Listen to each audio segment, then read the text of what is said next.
Un vieux ranchereau vivait seul depuis des années, jusqu'au jour où 5 veuves apaches, belles mais épuisées, vinrent frapper à sa porte pour demander refuge. Nous sommes à la fin de novembre 1882. L'air du Colorado portait déjà la morsure précoce du givre. Là-haut, dans les collines de Silverbu, Reed Callahan avait colmaté ses fenêtres de toile grasse et empilé ses dernières brassées de bois. À 32 ans, il n'attendait plus personne. Son plus proche voisin était mort au printemps et le village le plus proche se trouvait à près de 20 km, au-delà de la roche et de la neige. Sa cabane, bâtie de ses propres mains 6 ans plus tôt, se dressait isolée contre la pente, en compagnie de ses bêtes et du silence. Avant de s'enfermer dans cette solitude, Reed avait travaillé comme interprète. Il parlait couramment espagnol et comanche, servait d'intermédiaire lors de négociations qu'on espérait sans effusion de sang. Mais du sang, il en avait vu trop. Il avait été témoin de femmes fauchées par les balles, d'enfants arrachés à leur famille, d'anciens abandonnés à même la terre. Personne n'écouta ses avertissements, alors il partit. Depuis, seul le silence lui tenait compagnie. Cet après-midi-là, il fendait du bois derrière la cabane.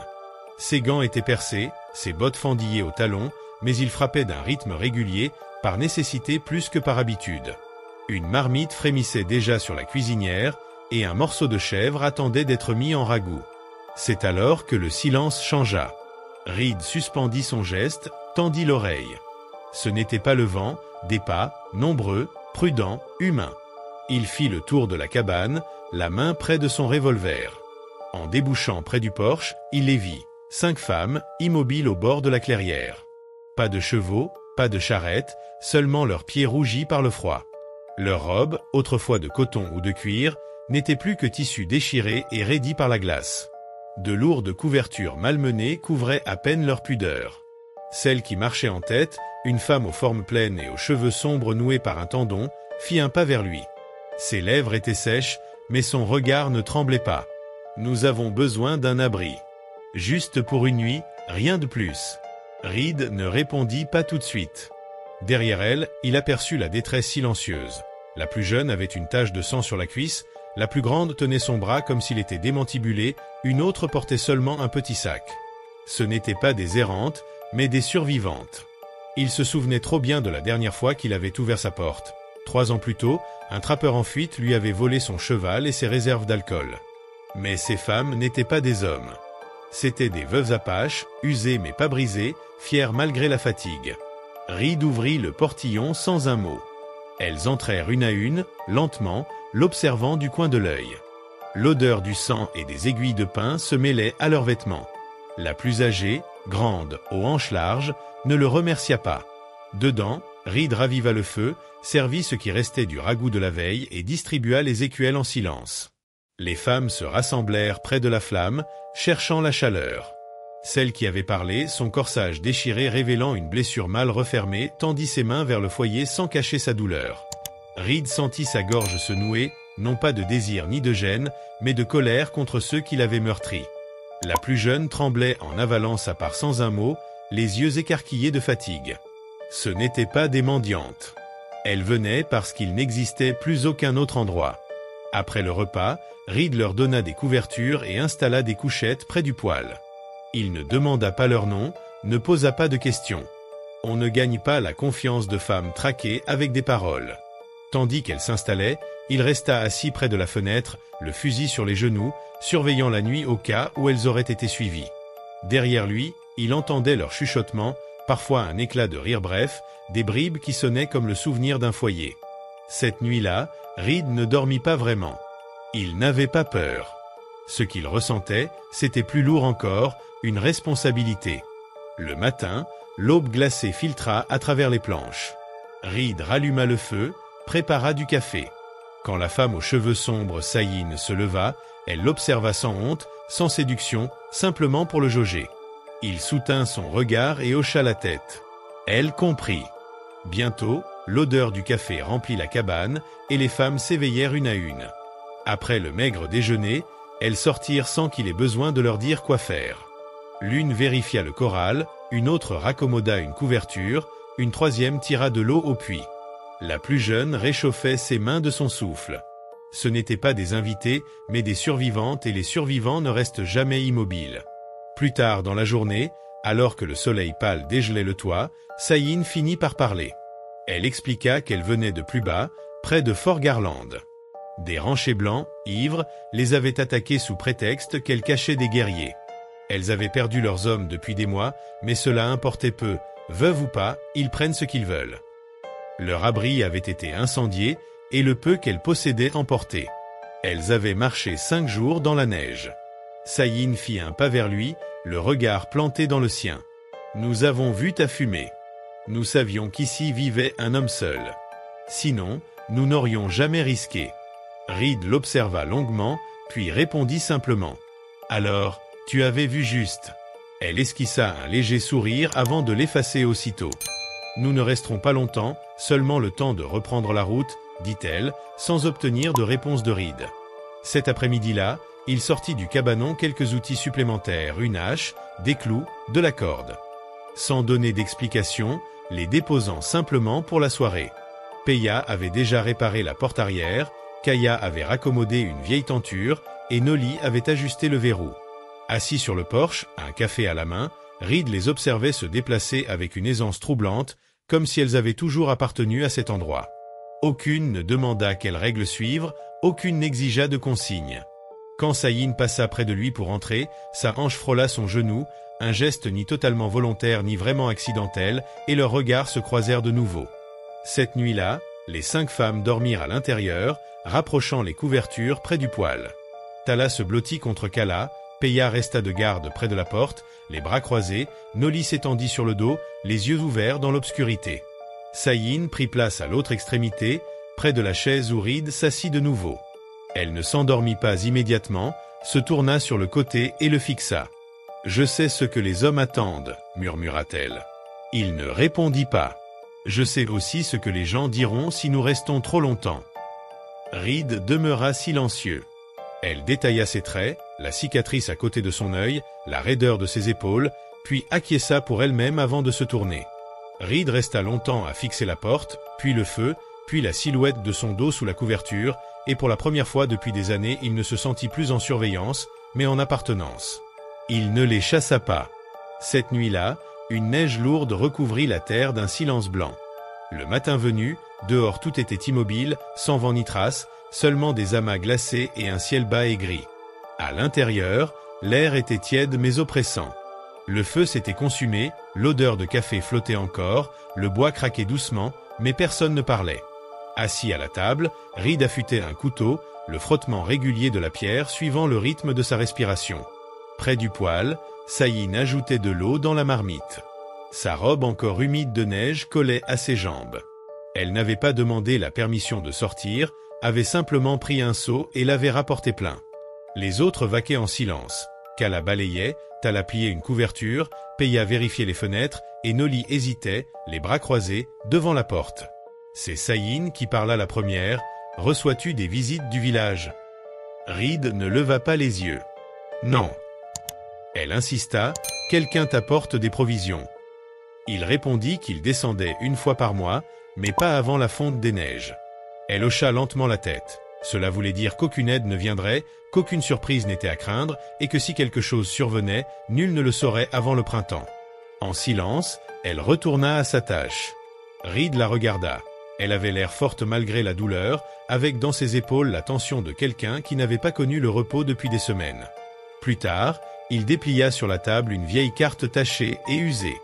Il montra la vallée de Silverbu et la piste vers Carson Fork, expliquant qu'en suivant la rivière, elle trouverait des postes. « Tu veux que nous partions ?» demanda Sayin. Il soutint son regard. « Je vous indique seulement la route, au cas où. » Elle posa ses mains sur la table, si près que ses doigts frôlèrent la lame polie. Nous aurions continué, mais la plus jeune. Elle désigna Tala, assise près du feu avec un chiffon aux pieds. Ses blessures sont plus graves que ce que nous avons dit. Reed vit la tache de sang et détourna le regard.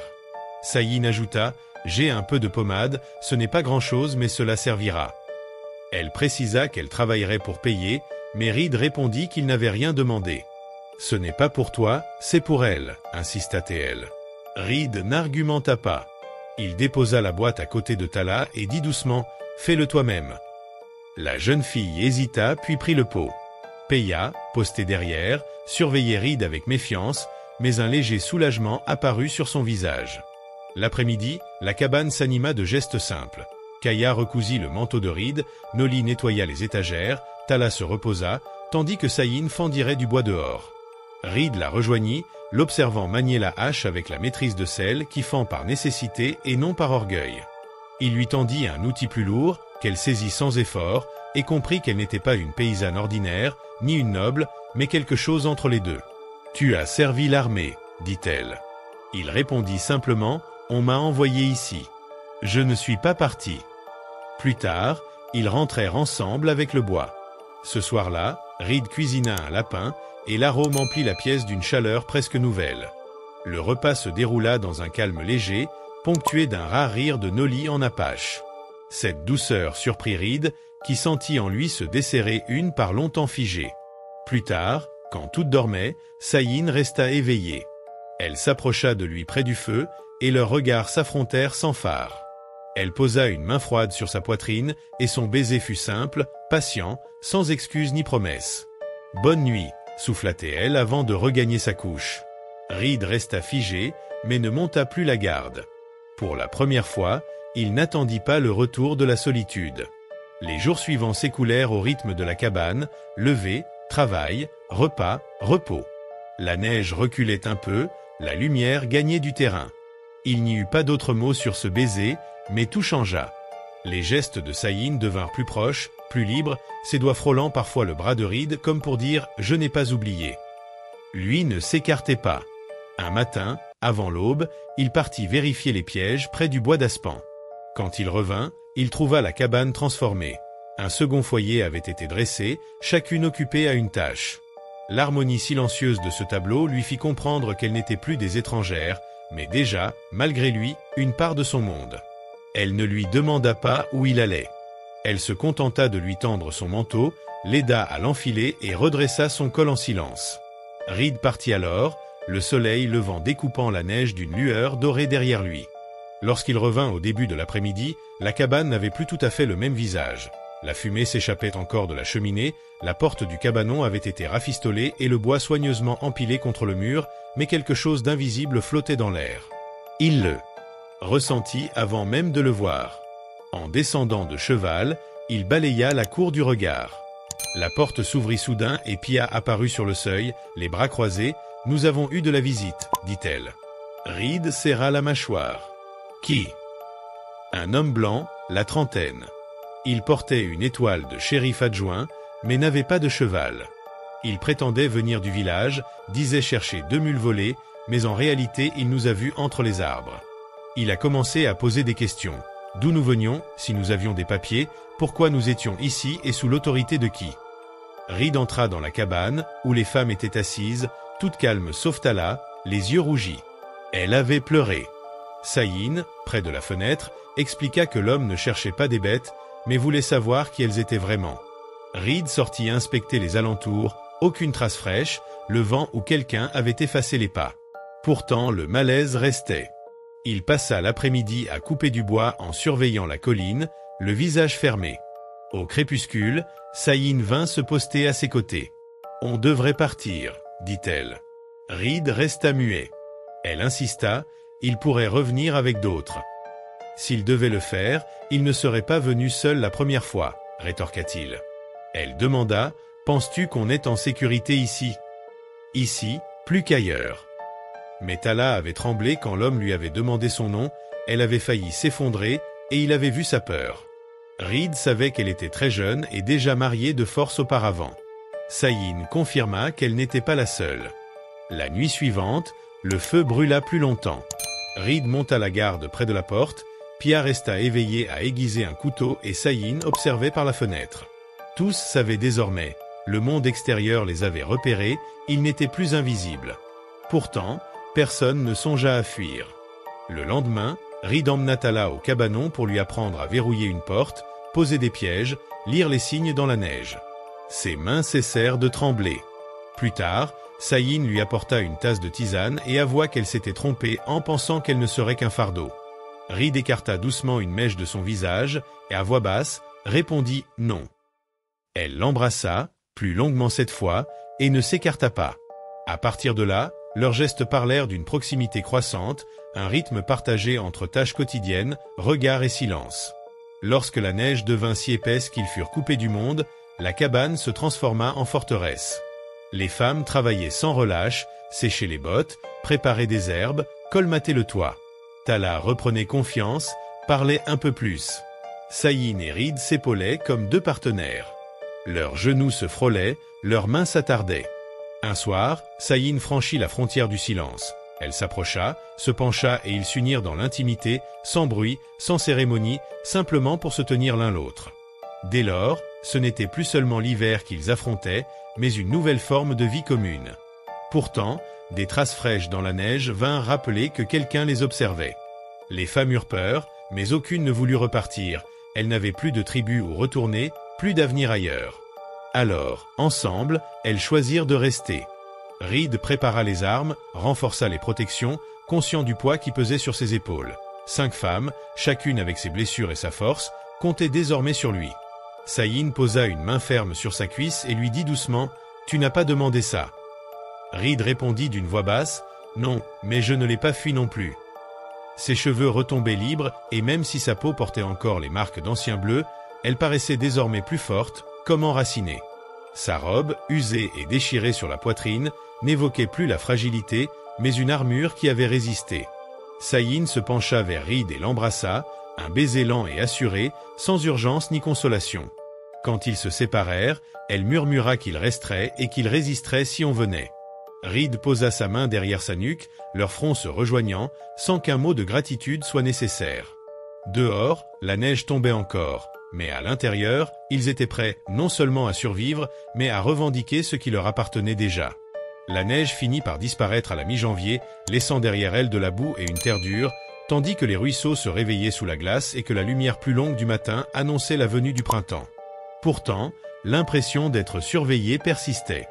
Reed inspectait chaque jour la colline, à l'aube et au crépuscule, armé de son fusil, mais ne trouva jamais aucune trace. Dans la cabane, la vie reprit son rythme. Tala, guérie, aidait à reconstruire le corral des chèvres, Kala faisait du pain avec la farine restante et recevait en silence les compliments de Reed, Nali dessinait en cachette des symboles mystérieux sur les murs. Quant à Saïn, elle se rapprochait de plus en plus de Reed, dormant désormais dans sa chambre, sans chercher à réparer sa robe déchirée puisqu'il l'acceptait telle qu'elle était. Leurs gestes quotidiens parlaient d'un amour tacite. Ses mains cherchant les siennes lorsqu'elle était froide, sa façon de remuer le café avant de le lui donner, ou leurs genoux se frôlant discrètement. Une nuit, Saïn aborda la question que toutes gardaient en elle. Que ferait-on si l'algacil revenait au printemps? Reed répondit qu'il dépendrait de la question posée, mais elle insista. On leur demanderait si elles lui appartenaient, si elles avaient une place ici. Alors il décida de les inscrire comme résidentes, comme famille placée sous sa protection. Ce n'était pas une appropriation, mais une garantie. Chacune lut son nom sur le document, et aucune ne fit ses bagages. Le lendemain, Reed partit jusqu'à Canyon Post pour légaliser ses papiers. À son retour, ils étaient scellés et archivés. Ils formaient désormais un foyer reconnu. Cette nuit-là, Saïn l'attendit près du feu, l'attira dans ses bras et l'aima sans crainte. Plus tard, elle lui dit qu'on les nommerait, mais il lui répondit que peu importait. La cabane, autrefois chargée de fantômes, était devenue une maison. Quand la neige cessa, personne ne parlait plus de départ. Le printemps arriva doucement, ramenant la vie et les oiseaux. Le danger attendu ne revint pas. À l'intérieur, les femmes aménageaient la cabane. Herbes suspendues, symboles dessinés, maïs planté, une banque ajoutée au porche. Reed changeait lui aussi, moins fermé, laissant entrer les sourires. Le village colportait des rumeurs sur ce rancher qui avait accueilli 5 veuves apaches, mais les documents en ordre et la dignité du foyer faisaient taire les jugements. Un soir, Reed demanda à Saïn de l'épouser. Elle accepta, sans robe blanche, fidèle à son vêtement usé qu'il aimait tel quel. 2 jours plus tard, ils se marièrent simplement, derrière la cabane, entourés des autres femmes. Pia, Ka, Tala et Nali marquèrent ce moment de petits gestes symboliques, et Saïn répondit à Reed par les mots les plus simples. « Alors nous restons ». Le soleil, la terre et le vent furent leurs témoins. Ce soir-là, elle posa sa main sur son ventre et lui confia qu'en quelques mois, ils seraient plus nombreux. Reed serra ses bras autour d'elle, inquiet mais décidé. « Ils ne comprendront pas, murmura-t-il. Elle sourit, ils n'ont pas besoin de comprendre. Ils se turent, conscients d'avoir trouvé, après tant de pertes, la seule chose qui comptait, l'amour, le foyer et le droit de rester.